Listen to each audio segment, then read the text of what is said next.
Good morning. 23 years ago this morning, I was working at a condominium complex in Suffolk, New York, about a little more than an hour from Ground Zero. I started work like usual early that morning. We were busy working. When one of the women came out of the condominium complex that knew who I was and said, "Carl, do you know what's going on?" And not a clue.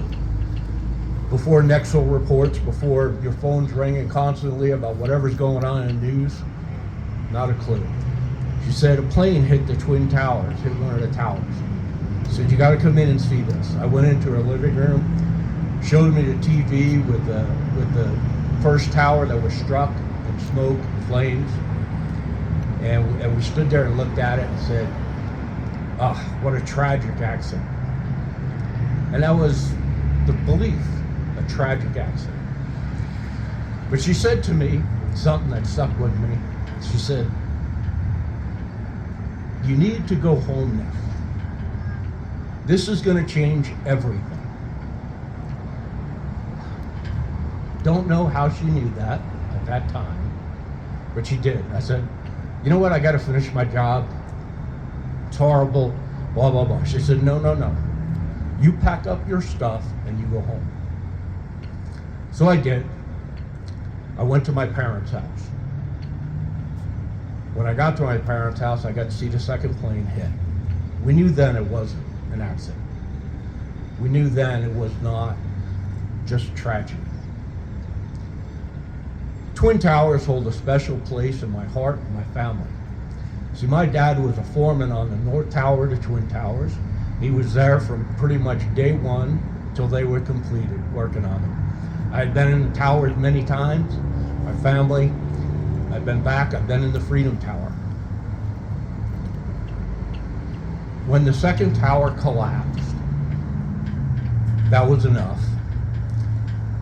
I went to my home, spent the rest of the day watching the news, listening to the tragedy. Later that evening, I just had to get out of the house, went for a walk. It was the eeriest thing to be in New York and not hear a sound. There was no planes flying, there was no cars driving. It was dead silence, unlike today here. But it was real. It was so surreal, the silence. The next morning, I met my dad for coffee, local bagel shop.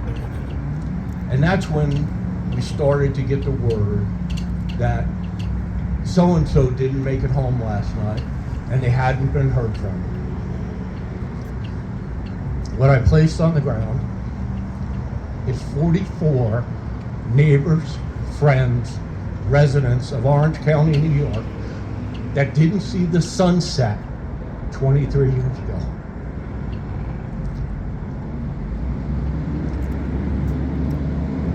That lady was right.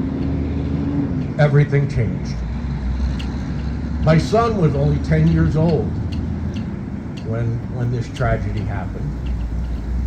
Approximately 10 years later, he was no longer a boy, but a man in the Marine Corps, fighting in the Helmand province of Afghanistan to fight against terrorism. That lady was right. It changed everything.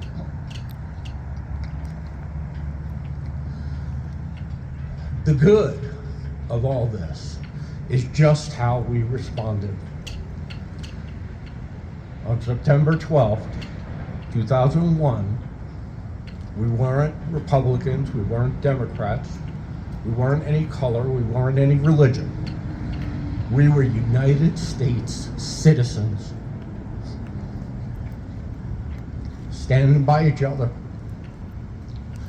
ready to do whatever it took to win this war on terror. What I would ask as we move forward, let's live our lives like September 12th.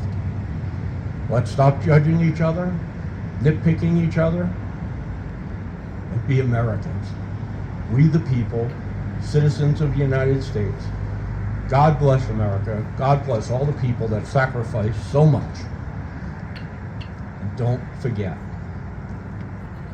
God bless you all. Thank you.